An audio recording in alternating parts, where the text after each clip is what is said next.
Stories and voices that are intertwined, connected by one thread, building internet and communication community networks.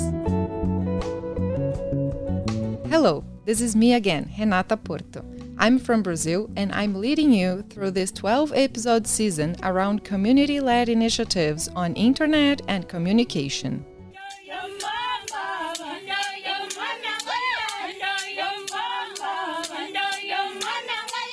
And we've reached the last episode of our series.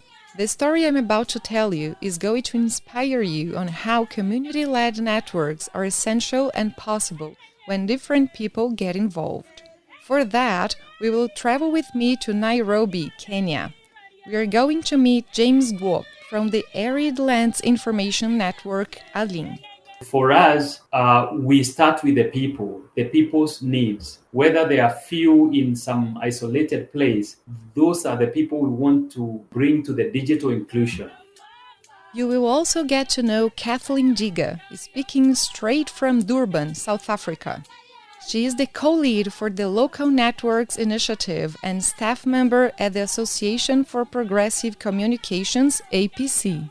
Today, I think we can celebrate the fact that we are a growing network of grassroots communities who are filling the gap of community-centered connectivity. So join me on the last journey of our season.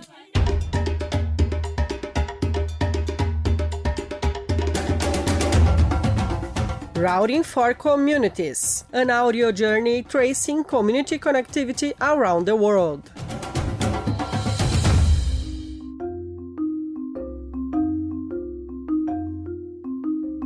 Since we started this podcast production, our team kept hearing from specialists that Kenya was an emblematic case to better understand how a regulation and legislation ecosystem is so important to community networks. As a matter of fact, we've already talked about Kenya on episode 2 about TunapandaNet. If you haven't listened to yet, here is another invite. So in this episode, we decided to talk a little bit more about this country. Hello, James. Hello. How are you? Fine, and sorry about my technology mix-up. I was trying on the podcast again, then finally I got this link. James Nguo lives in Nairobi, Kenya's capital, a city with over 4 million inhabitants. The country has a total of 53 million people. Nairobi is considered cosmopolitan and vibrant, but it's also marked by huge social and economic disparities, with a large number of urban clusters. And in the rural areas, such inequalities are even more evident in Kenya, especially in almost completely arid and semi-arid lands. The Kenya's agricultural potential has been low, with productivity reported to be on a gradual decline. Paul Thiongo tells us more.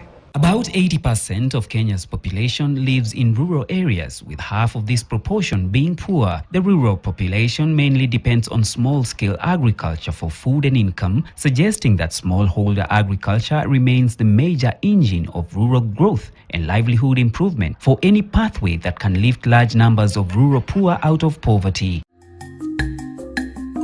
ALIN works especially with the country's rural population.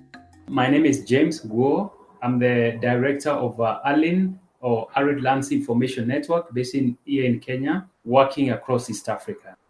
We work strategically on 3 strategic objectives. The first one is climate resilience, where we support communities to mitigate the effects of climate change and have adaptation measures in place. Then we touch on agriculture productivity because it is affected by what is happening in the environment. But most important, and what ALIN is known for a long time, is digital transformation, supporting communities to embrace and take up the power of information and communication technologies by deploying solutions that enable people in the rural areas especially to appreciate the power of technology, use technology solutions to advance their businesses, social enterprises, civic participation, education, agriculture, among others. Besides Kenya, ALIN works in other neighboring countries, such as Tanzania and Uganda.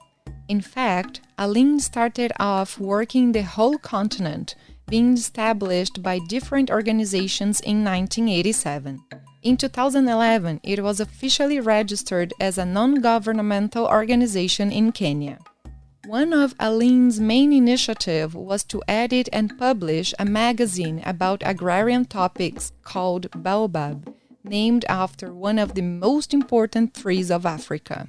The magazine is still thriving, and it was from Baobab that the work with community networks emerged.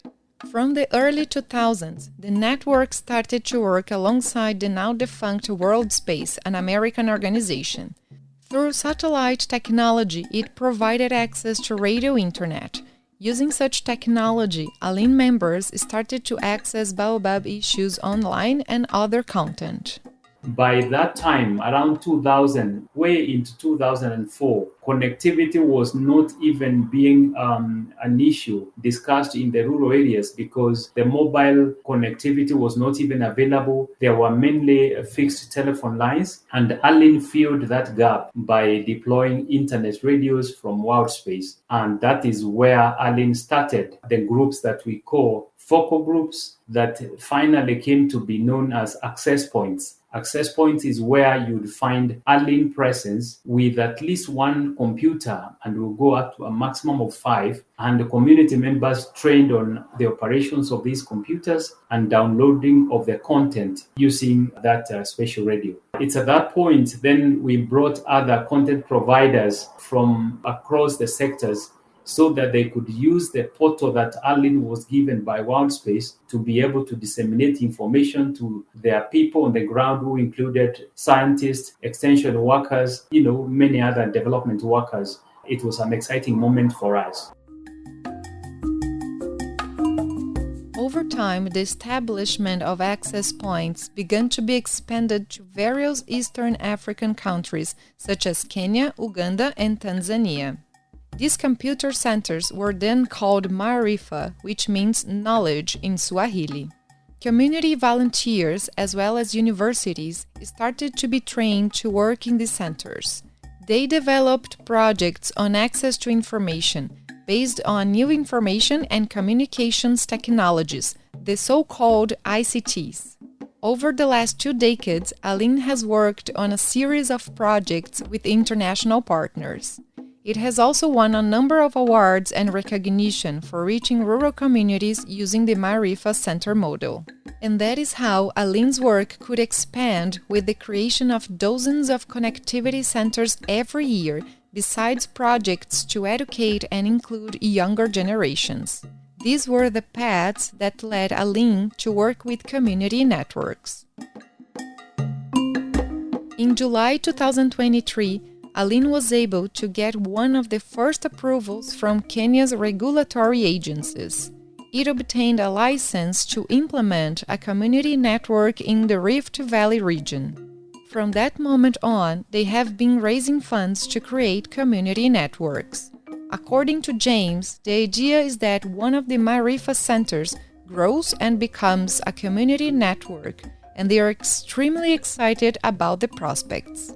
ALIN has gotten approval from the regulator, who is the Communication Authority, to deploy a community network in a place called Sipili. Sipili is 4 hours out of Nairobi in the northern direction into the Rift Valley. It's a rural setup, a small town of about 3,000 traders, but over 100,000 people, mainly engaged in farming. Many of these people are involved in subsistence farming because they are growing food for their own consumption. They keep animals, and the area is a bit dry, so issues around climate change affect them in a big way. But they are very hardworking people because they build water dams, water ponds for their animals, and they use the same for irrigation. And actually, they are able to produce a lot of food compared to many areas here in Kenya. So we've walked a long journey with this community. It's a community that relies a lot on the power of information and knowledge. So they're excited that they will have a network that is going to facilitate them not only in their own agricultural practices, in education, entertainment, and civic participation. The Licensing in Shared Spectrum Framework for Community Networks was published in Kenya in 2011. It seeks to regulate public networks in a country's communities, offering primarily Wi-Fi services. One of its main goals is to guarantee economic accessibility and to improve service efficiency via community networks, especially in relation to internet connectivity. The framework recognizes and establishes the distinction between community and private operators, according to their size and reach. In other words, for the communities, licensing projects must be simplified and be accessible given their realities. We celebrate ALIN for being issued one of the first community network licensed under the new framework.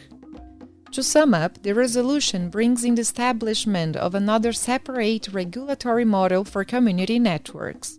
Thus, it seeks to create a better environment in the country for initiatives promoting internet access in marginalized or forgotten areas. Regions where commercial operators are not interested in reaching once they are deemed unprofitable. What the Communication Authority of Kenya does is to recognize the value and importance of community networks, especially with rural populations, impoverished urban communities, and other traditional communities in a country.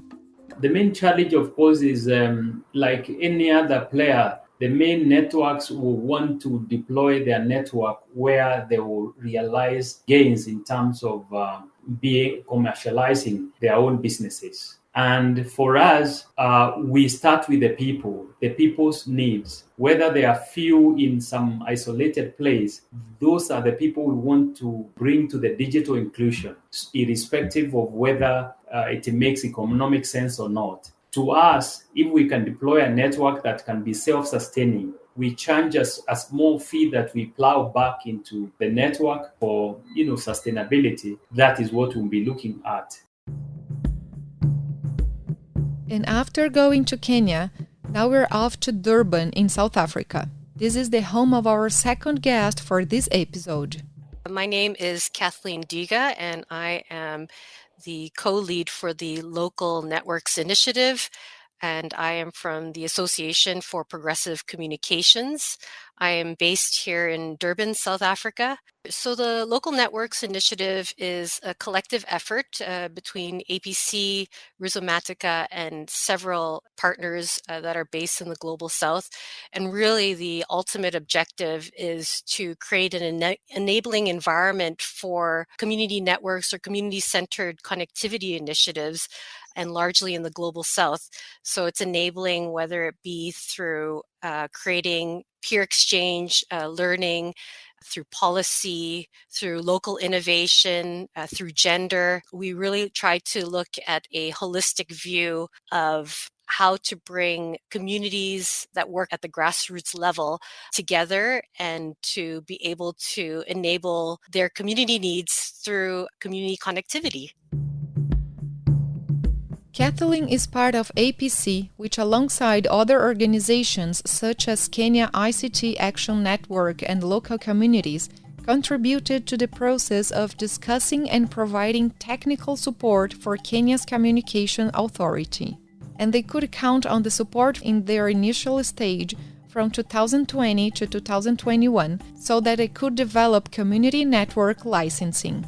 This joint effort contributed towards the analysis of topics to make sure different licensing categories are in fact accessible to community and network organizations. For example, at the moment, non-profit community networks as well as co-ops can request a specific license with an initial $10 fee and subsequently $50 fee per year. Another example is present in the strategic plan for Kenya's proposed Universal Service Fund.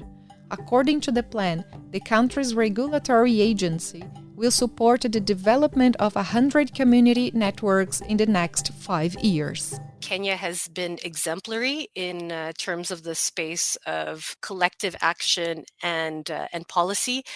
Kenya has been an interesting example of operationalizing community networks through their relatively new community network licensing framework. This new framework is intended to see communities be able to overcome some of the bureaucratic and very expensive fees of connectivity, of being a licensee, and be able to do so as a small scale operator.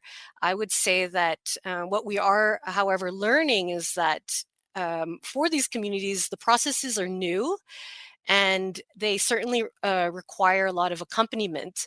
So what we've seen our partners on the ground in Kenya do is that working with communities through stakeholder meetings between themselves and the Communication Authority of Kenya. The Kenya partners have also been seen to value the idea of mobilizing together and being a collective. They have established their own association for community networks in Kenya. And I believe that in this unified voice, they will be able to help facilitate a singular message between civil society or communities and the government.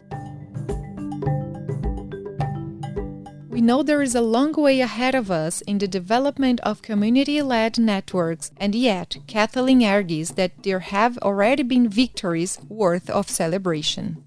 Today, I think we can celebrate the fact that we are a growing network of grassroots communities who are filling the gap of community-centered connectivity.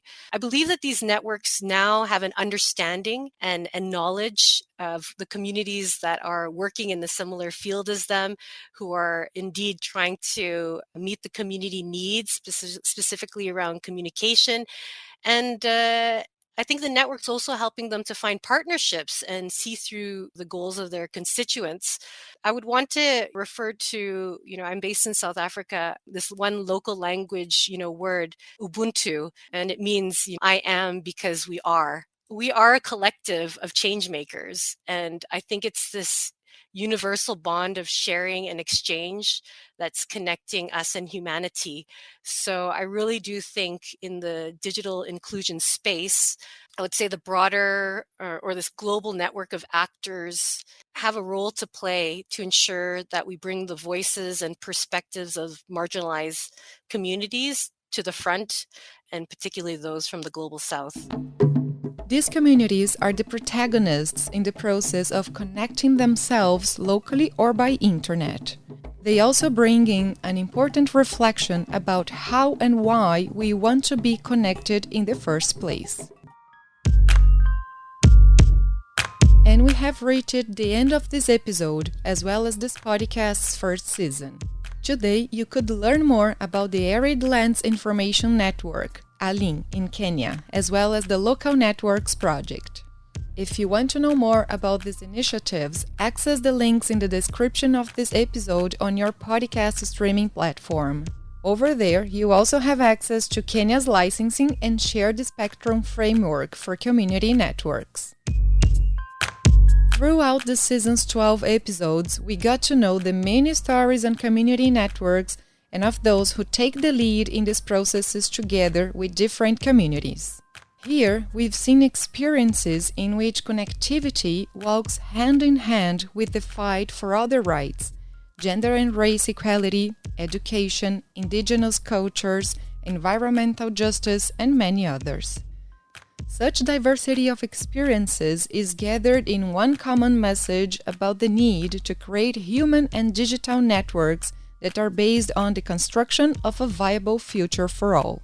A time in which rural, remote, and marginalized communities have the opportunities, capacities, and resources to achieve and shape meaningful community-centered connectivity that contributes to the strengthening of local well-being economies and cultures.